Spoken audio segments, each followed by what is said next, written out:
Benvolguda Maria Recuero, secretària general de la Unió Sindical Obrera de Catalunya. Gràcies per estar a l'espai de la Fundació Periodisme Plural. Gràcies, bon dia. Començo donant-te l'enhorabona perquè enguany es compleixen 60 anys de l'USOC. Què creus que explica que el sindicat hagi sobreviscut a la dictadura, a la transició, als temps de precarització i a la globalització per arribar avui a dia? Bé, doncs sí, estem molt contents i molt orgullosos de les sigles del sindicat perquè és el nostre 60è aniversari aquest any i nosaltres creiem que al final és un cúmul de coses, és un afegit. Nosaltres creiem que el mantindre els valors que amb el seu inici va tenir el sindicat crec que ha estat un encert i sobretot ser un sindicat amb una autonomia política fent aquests 60 anys un sindicalisme independent, únicament treballant directament amb els treballadors i les treballadores, únicament lluitant per les condicions laborals de tota la classe treballadora, ser un sindicat democràtic, un sindicat plural, un sindicat de proximitat, un sindicat de coherència. Clar, tot això ens fa que hàgim resistit, perquè al final és la paraula resistència durant aquests 60 anys i efectivament creixent. Si haguessis de dir quina ha estat la principal o les principals aportacions històriques del sindicat en el món laboral català, què diries? I també després et preguntaré per quins creus que són els principals reptes que haurà d'afrontar de cara al futur. Jo crec que nosaltres hem lluitat sempre per això, per un sindicalisme de classe, un sindicalisme democràtic, un sindicalisme independent, amb aquesta independència política molt marcada, deixant pensar i fer als equips dels treballadors i als propis delegats i delegades, fer una mica de baix a dalt el sindicat i no de dalt a baix, com sempre es fan les coses. Per tant, això és la part diferent o la part més important per nosaltres. Nosaltres creiem que hem estat un sindicat important pel bé i pel territori català. Hem estat sempre un sindicat català i hem lluitat per per mantindre aquest espai. Però si haguéssim de dir algunes victòries concretes que l'USOC ha aconseguit en millorar les condicions laborals dels treballadors i les treballadores? Nosaltres ja fa molts anys, un dels pilars o un dels valors importants nostres era la reducció de jornada, que aquesta la vam lluitar i l'hem lluitat amb tots els convenis col·lectius abans de que ara sortís a la llum, la pròpia reforma i la pròpia reducció de jornada. Nosaltres ja portàvem fa molts anys, 30-40 anys, en el seu moment, la reducció de la jornada laboral, que era un històric nostre. Després el tema de la formació dels delegats i delegades, per nosaltres també és un pilar important que també ho hem fet palès. I després la lluita amb la igualtat de gènere. Nosaltres també ho hem introduït o hem anat introduint en aquests anys els convenis col·lectius, sobretot els convenis col·lectius d'empresa, la lluita per tenir una conciliació, per lluitar per espais. Per exemple, hi va haver alguns convenis, el conveni d'establiments Viena de fa molts anys, es va lluitar per tenir unes determinades hores de conciliació, un espai d'escola bressol perquè les treballadores i els treballadors poguessin deixar els seus fills quan anaven a treballar, i això no era... no estava en boca de ningú, i llavors nosaltres sí que ho vam lluitar a poc a dins dels convenis col·lectius d'empresa que estaven presents en el seu moment. Per tant, són lluites que t'enorgulleixen de portar les sigles i de lluitar amb les sigles USOC. USOC és el tercer sindicat de Catalunya en nombre d'afiliacions. Quins són els reptes principals per la supervivència d'USOC, no? de cara al futur en un escenari doncs, de major precarització, etc. No? Bé, els nostres reptes com a sindicat és seguir lluitant. O sigui, al final és mantindre'ns en la posició de tercer sindicat a Catalunya, que crec que l'hem consolidat en aquests 60 anys d'història, mantindre'ns en tercera posició amb tots els nivells. Amb tots els nivells vol dir en mantindre els 25.000 afiliats i afiliades que som avui per avui, i mantindre el 5,5% de representativitat que tenim avui per avui. Per tant, per nosaltres un dels reptes és seguir creixent, seguir lluitant per les condicions laborals i sobretot expandir-nos. No? Nosaltres som un sindicat de proximitat, un sindicat que arribem a la gent amb el nostre dia a dia i és expandir-nos, no quedar-nos només estem a tot el territori català, però expandir-nos en sectors, expandir-nos en espais, no només a Barcelona, no només creixent amb el ràtio del sector, els espais de prop de Barcelona, sinó obrir més com a tercer sindicat. Passo a preguntar-te o a comentar una cosa més general, més de context, i és que, com mencionen molts experts, ja siguin sociòlegs, psicòlegs o inclús del camp de la filosofia, no? Vivim immersos en aquest context històric del neoliberalisme, on prima aquesta idea que cadascú sol ha de fer el que pugui per sobreviure, no? Sense la necessitat dels altres. No? I et volia preguntar com creus que afecta aquest fenomen de la individualització, aquesta idea de la supervivència autònoma, en la consciència sindical? No? Si es nota una erosió del vincle, no ho sé, quina és la teva perspectiva en aquest sentit? Sí que és veritat que la societat és molt individualista, no? Però nosaltres el que creiem és que quan estem organitzats, quan estem units, quan anem units, el que fem és negociar. I quan tu vas sol, el que fas és obeir al jefe. No hi ha més. Llavors, què primem nosaltres? Doncs que s'organitzi la gent. Al final és un tema de supervivència, no? Pura i dura, no? Del segle XXI. Nosaltres creiem que més enllà de que ens estiguin individualitzant, perquè al final ens estan individualitzant, el que hem de recórrer és a unir-nos, a juntar-nos i poder negociar conjuntament, lògicament.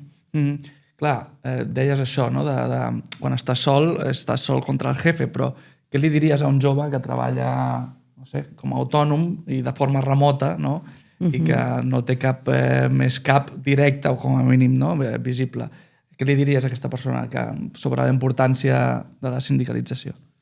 Bueno, que les lluites, al final els drets laborals que aquest jove s'està beneficiant, entre cometes, aquesta lluita d'aquests drets ha estat una lluita col·lectiva. Llavors, el que hem de fer és molta pedagogia, molta formació, arribar amb missatges clars al col·lectiu jove, perquè sí que és veritat que ens venen èpoques complicades, a nivell del sindicalisme, a nivell del món sindical, més enllà d'altres mons, sobretot el laboral. Però sí que és veritat que al final hem de arribar amb missatges clars a la gent jove, dir que les lluites han estat col·lectives i els guanys han estat col·lectius sempre, i que al final un sol és el que dèiem. Al final un sol el que fa és obeir el que et diuen, i un conjunt de gent el que fa és negociar, és lluitar conjuntament amb força col·lectiva. Una d'aquestes dificultats que potser contribueixen a fer un escenari una mica més, no sé si distòpic és la paraula, però una mica més complicat de cara a les projeccions futures, és el món de la intel·ligència artificial. Moltes empreses estan començant a presentar la intel·ligència artificial com aquesta revolució inevitable. Tens la sensació, o com veus, que els treballadors estan participant d'aquesta conversa, de la revolució de la intel·ligència artificial? Sí que és veritat que ara ens trobem amb expedients de regulació d'ocupació amb què un dels condicionants per presentar-ho estan dient que és la intel·ligència artificial.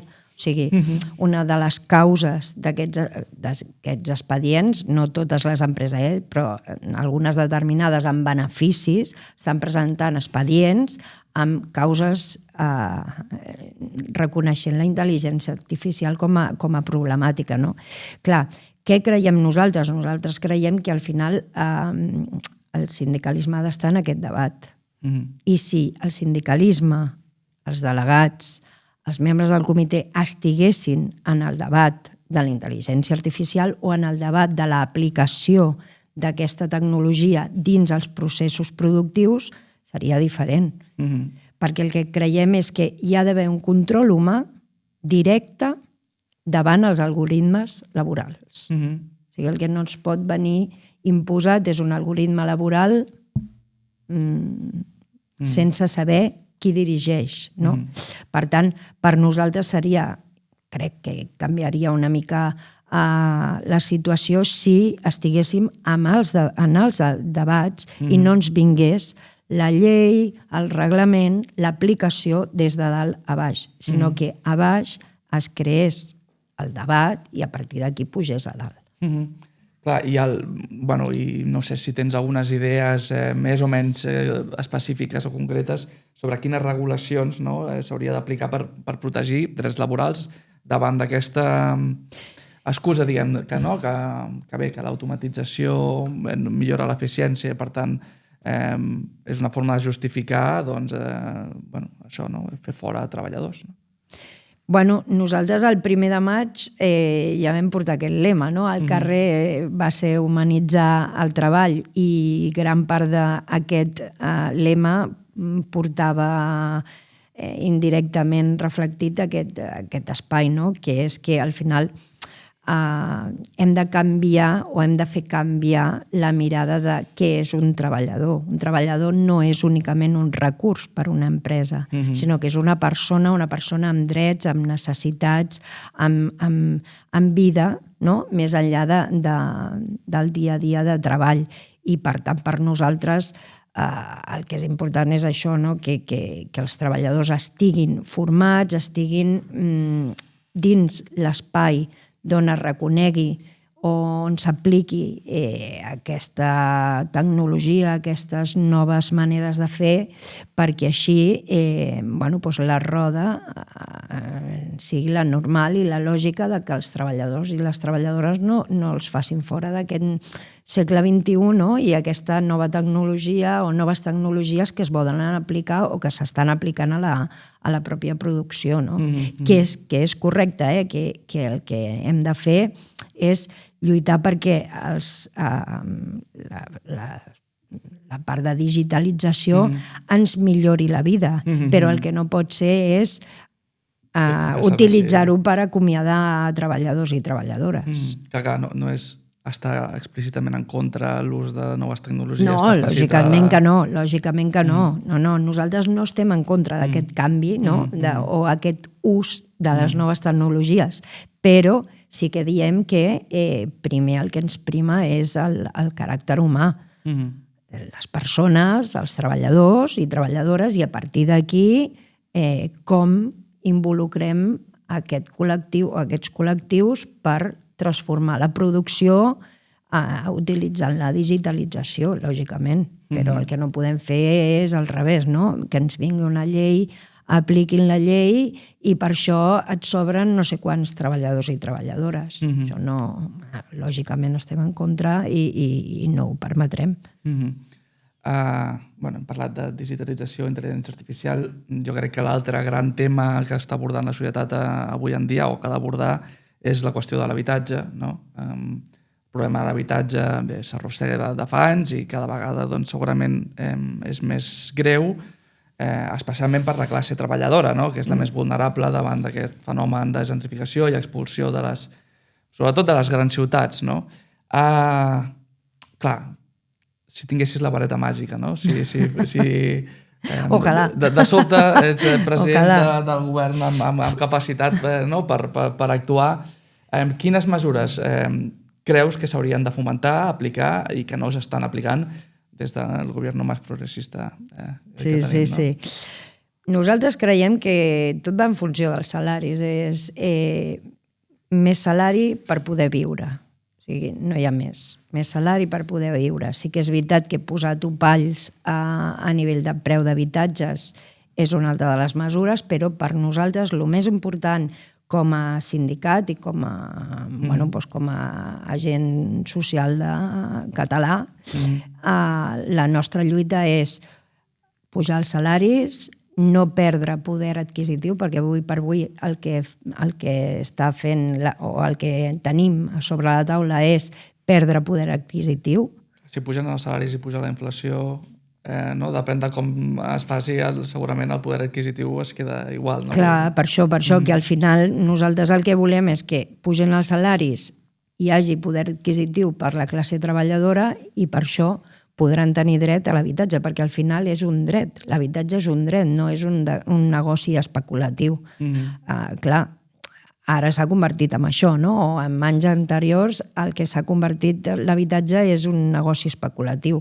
Ara hem de revertir aquesta situació per tornar a veure que l'habitatge és un dret per tots. Llavors, nosaltres la importància la posem en que hi hagi salaris dignes per una societat justa, una societat digna i perquè la classe treballadora pugui viure amb unes necessitats cobertes, lògicament, i una d'elles és l'habitatge.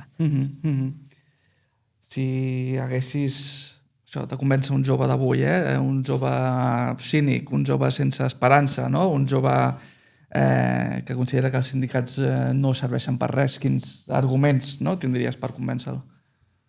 Home, nosaltres tenim un equip de joves, o sigui que podem dir que el nostre sindicat té equip de joves i joves amb criteri, amb estudis, amb espais que estan en espais de direcció i que nosaltres el que li diríem a un jove que s'apropés al sindicat USOC que veuria que té recorregut i té espai, però més enllà d'això també li diríem que això, que les lluites al final han estat col·lectives per guanyar drets, que no ens han vingut de forma individualitzada, no ens han donat res gratuït i no ens han donat res regalat, sinó que ho hem lluitat i ho hem lluitat en col·lectiu i que a poc s'apropés a transmetre el missatge, a ser capaç d'expandir aquest missatge de lluita, de millora de les condicions laborals, de veure la diferència d'espais o de centres, o sigui, els centres de treball han canviat, les maneres de treballar han canviat, no?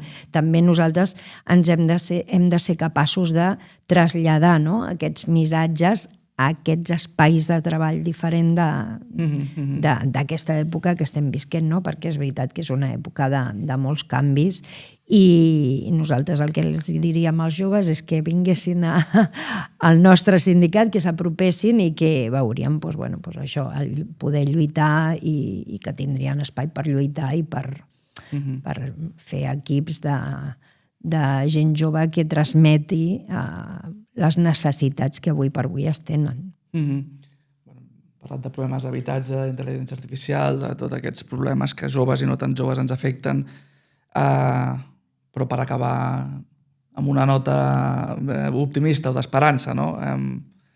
Com veus el futur? O sigui, com pots plantejar el futur? O quina mirada optimista podem fer de cara al futur? No? Bueno, la mirada és que el sindicalisme és una eina útil, l'hem d'utilitzar, hem de seguir lluitant com a sindicat perquè per nosaltres creiem que és això, no? Al final és una eina útil pels treballadors, per les treballadores i sobretot per transmetre o per poder això, no? Lluitar per les condicions laborals i la nota d'esperança és aquesta, no? Que mirar cap al futur, expandir-nos, arribar a més persones, més treballadors, més treballadores que confiïn amb nosaltres, que ens vegin com funcionem, que som un sindicat amb aquestes realitats, no? Amb aquesta pluralitat, amb aquesta democràcia interna per lluitar i al final que som una eina útil, no? Que per nosaltres és la part més important, és ser útils als treballadors i les treballadores per poder lluitar. Doncs amb aquestes paraules ho deixem. Moltíssimes gràcies, Maria, per haver vingut aquí i haver compartit aquesta conversa. Moltes gràcies a tu. Gràcies.